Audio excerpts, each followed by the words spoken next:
I would have relied on a national commissioner to play the role that I played when I was in that position, to reach out to the president.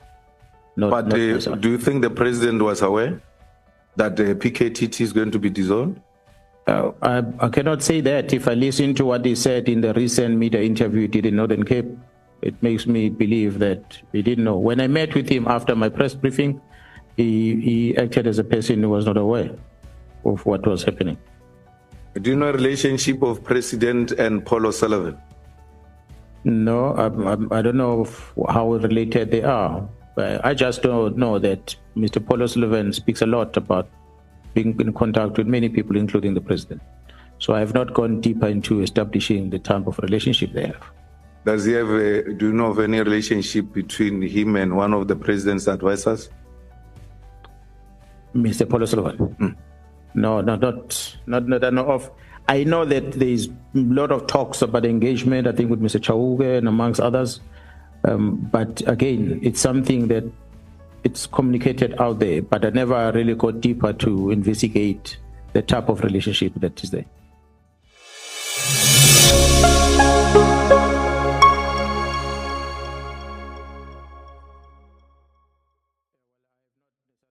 There are moments when a nation holds its breath.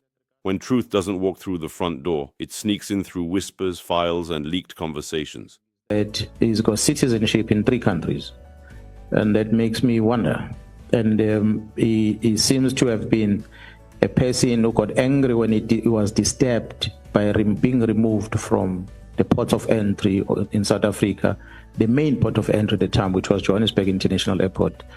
When he was removed, he did not take that kindly. So it will make me conclude that there were some things that were happening in that airport that made him angry.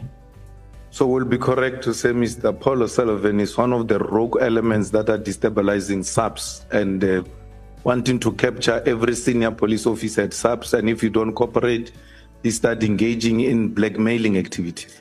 This was one of those moments, a hearing room, fluorescent light, and a voice that dared to say, if government fails to act, the people will. A voice caught between duty and danger. The spoke of names Paul O'Sullivan, McBride, Chawuj, of intelligence briefings whispered, of meetings that happened not in offices but in houses, of money that moved faster than justice could catch it.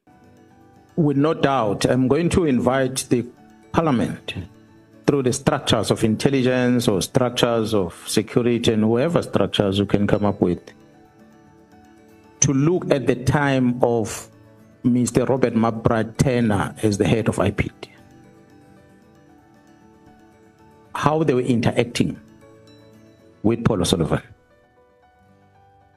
Bank movements, money movements, the meeting venues, the cell phone locations where they meet, how they engage in terms of investigation. And behind it all, a question that hung heavy in the air. Who truly holds power, the law, or those who know how to bend it?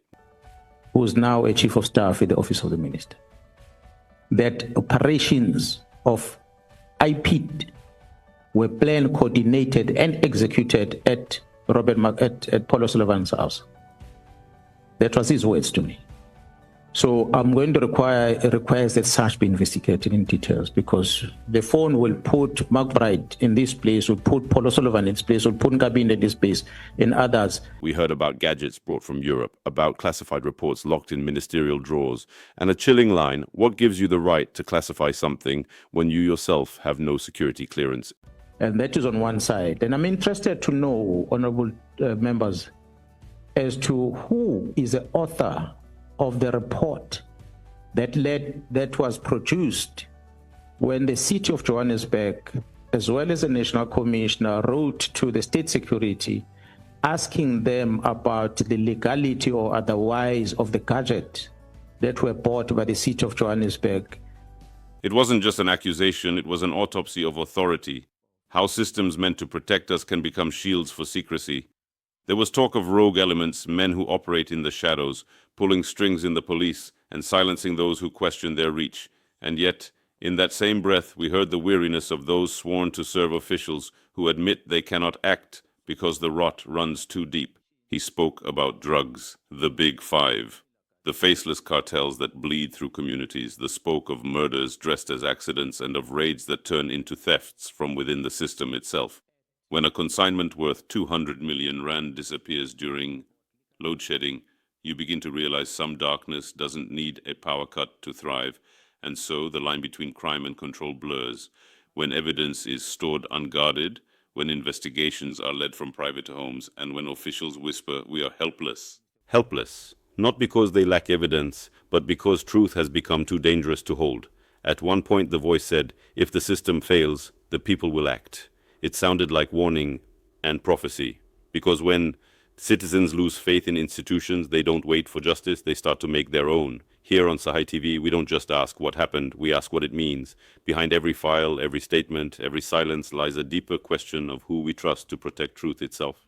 The fire burns, and those inside it, whether lawmen, whistleblowers, or citizens, must decide whether to withstand the heat or become part of the smoke.